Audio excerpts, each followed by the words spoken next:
chaque individu, quelques moments clés définissent sa vie. Pour Howard Schultz, le cerveau derrière l'empire Starbucks, l'un de ces moments s'est produit à seulement 7 ans. Son père venait d'être licencié de son travail de livraison après une chute sur la glace, fracturant sa hanche et sa cheville. Sans assurance médicale, sans économie, la famille ne voyait aucun espoir. Avançons rapidement jusqu'à aujourd'hui, et Howard Schultz est un milliardaire responsable non seulement de la transformation de l'industrie du café, mais aussi de plusieurs autres secteurs. Les débuts de Starbucks. En remontant aux années 60, Gordon Balker, voyageant en Europe, commanda un cappuccino dans un petit café à Rome. Il était différent, bien meilleur. À l'époque, la plupart des Américains ne buvaient que du café instantané bon marché ou du café de mauvaise qualité dans les dîners. À son retour, Gordon partagea son expérience avec 2 amis et ils décidèrent d'apporter un café de meilleure qualité sur le marché américain. Le premier Starbucks ouvrit ses portes en 1971, à Seattle, sur le front de mer. Cependant, il ne ressemblait pas à l'image que l'on se fait généralement des Starbucks aujourd'hui. Le magasin vendait des sacs de grains de café de haute qualité, ainsi que l'équipement nécessaire pour préparer du café à la maison, mais ne servait pas de boisson dans le magasin. Ce modèle commercial entraîna une croissance lente mais régulière. En 1981, ils avaient 4 magasins, tous basés à Seattle. C'est à ce moment que Howard Schultz entra en scène. Malgré son enfance difficile, Howard avait réussi à bâtir une carrière. En 1981, il était vice-président d'une entreprise qui fournissait des produits à Starbucks. Il découvrit l'entreprise lorsqu'il fut intrigué par le nombre de commandes passées par ce petit café. Après avoir goûté leur café, il fut immédiatement conquis. Howard décida alors qu'il voulait faire partie de Starbucks et contacta les 3 fondateurs. Cependant, les fondateurs étaient réticents à l'idée d'intégrer quelqu'un de nouveau. La mère d'Howard elle-même lui conseilla de rester là où il était, affirmant qu'il avait un avenir prometteur. Malgré cela, Howard persista. Après plus d'1 an d'efforts pour les convaincre, Howard rejoignit finalement l'équipe de Starbucks. La vision d'Howard Schultz and Starbucks.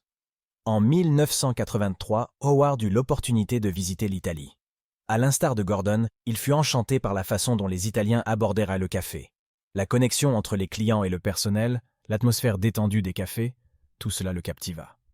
Howard revint aux États-Unis avec une nouvelle vision. Il voulait transformer l'expérience italienne du café et l'implanter dans la société américaine. Ce fut une révélation pour Howard. Il écrivit plus tard dans son mémoire que Starbucks vendait d'excellents grains de café, mais ne les vendait pas à la tasse. Pour lui, le café n'était pas un simple produit, mais une expérience. Il était excité jusqu'au moment qu'il partage cette idée avec les fondateurs de Starbucks, qui la rejetèrent très rapidement. Ils considérèrent Starbucks comme un détaillant, pas un restaurant ou un bar. Changer complètement leur modèle commercial pour servir des boissons dans le magasin ne semblait pas justifié. Howard devint de plus en plus déprimé. Finalement, il réalisa que sa vision ne pourrait pas se concrétiser chez Starbucks.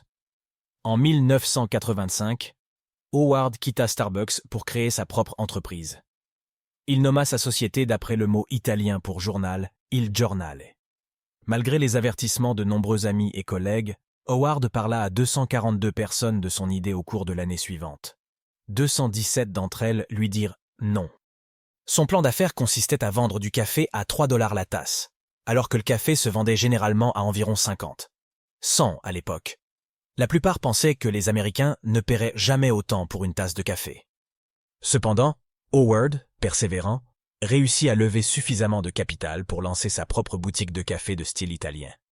Pendant ce temps, Starbucks, dirigé par les fondateurs originaux, continuait à croître, mais ils commencèrent à rencontrer des difficultés. En 1987, les fondateurs décidèrent de vendre Starbucks. Cependant, ils étaient toujours en bons termes avec Howard Schultz, et ils lui dirent qu'ils pouvaient acheter Starbucks s'ils pouvaient réunir les fonds nécessaires. C'était une somme de 3,8 millions de dollars pour 6 magasins. Des liens vers des livres de mindset et d'entrepreneuriat est disponible dans la description ci-dessous. N'hésitez pas à consulter cette référence pour approfondir les idées présentées dans cette vidéo. Howard se lança alors dans une mission pour lever de l'argent auprès des investisseurs. Après avoir essayé de lever des fonds pour sa propre boutique de café, il avait beaucoup de contacts investisseurs. Il leur parla tous de cette opportunité avec Starbucks. C'est alors qu'un des investisseurs tenta de le contourner en proposant d'acheter Starbucks directement au fondateur. Howard fut dévasté. C'était la dernière étape avant de réaliser son rêve de posséder Starbucks, et cela lui fut arraché à la dernière seconde. Anéanti et déprimé, il partagea la situation avec un ami qui l'invita à rencontrer leur partenaire principal le lendemain matin. C'était Bill Gates. Ensemble, ils confrontèrent l'autre investisseur, qui finit par abandonner grâce à l'intervention de Bill Gates Sr. Howard Schultz réussit à lever les 3,8 millions de dollars nécessaires pour acheter Starbucks. Devenu PDG, Howard transforma immédiatement Starbucks. Il passa de la vente de grains de café à la création et au service de boissons dans les magasins. Il rebaptisa également ses cafés Il Journal sous le nom de Starbucks, unifiant tout sous une seule marque. En 1987, Howard était de retour chez Starbucks, cette fois-ci en tant que PDG, prêt à façonner l'avenir de Starbucks.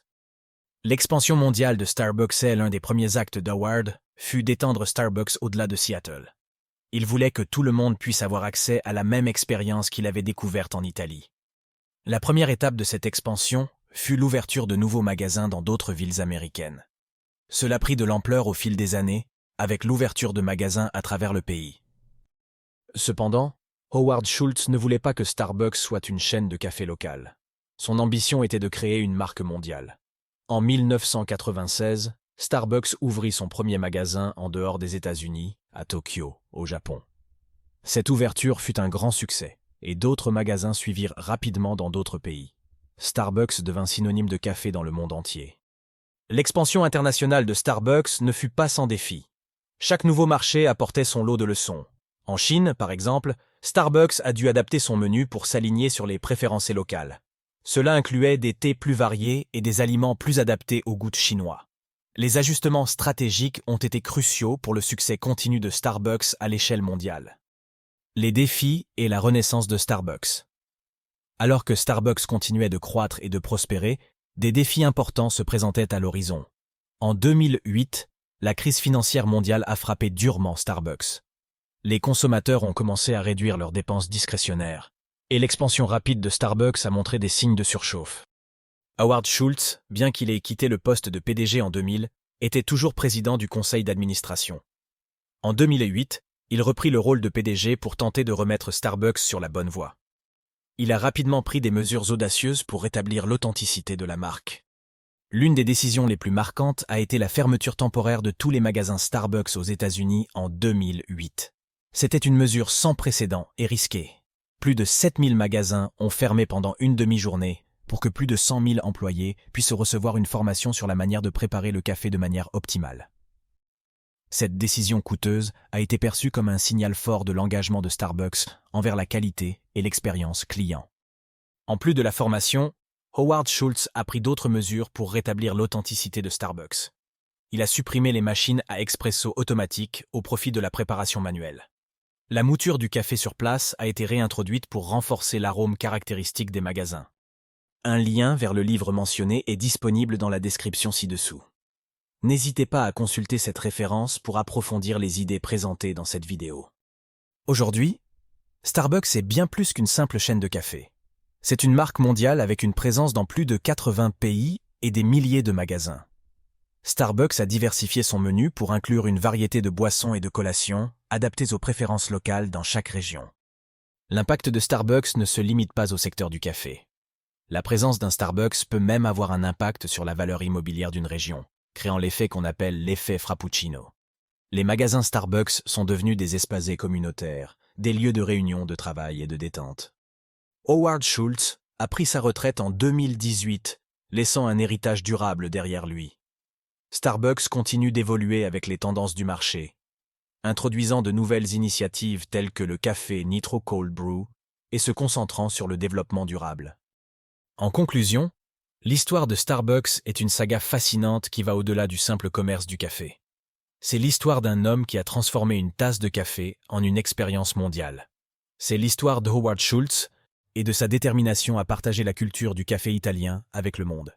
À chaque gorgée de café Starbucks, on peut goûter à l'héritage de cette aventure, à partir de grains de café de qualité, préparés avec soin et servis avec une touche d'authenticité.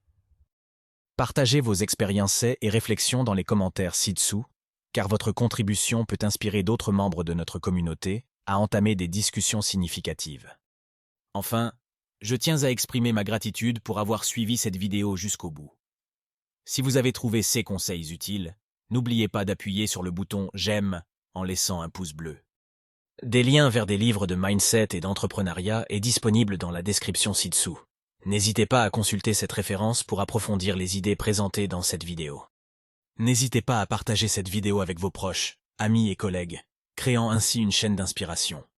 Si vous n'avez pas encore rejoint notre communauté, je vous encourage vivement à le faire dès maintenant pour ne rien manquer de nos futures vidéos sur le développement personnel et financier. N'oubliez pas d'activer les notifications en cliquant sur la petite cloche pour être instantanément informé à chaque nouvelle publication. Merci encore pour votre soutien continu, et j'attends avec impatience de lire vos commentaires sur la façon dont vous envisagez d'appliquer ces principes pour atteindre votre succès financier.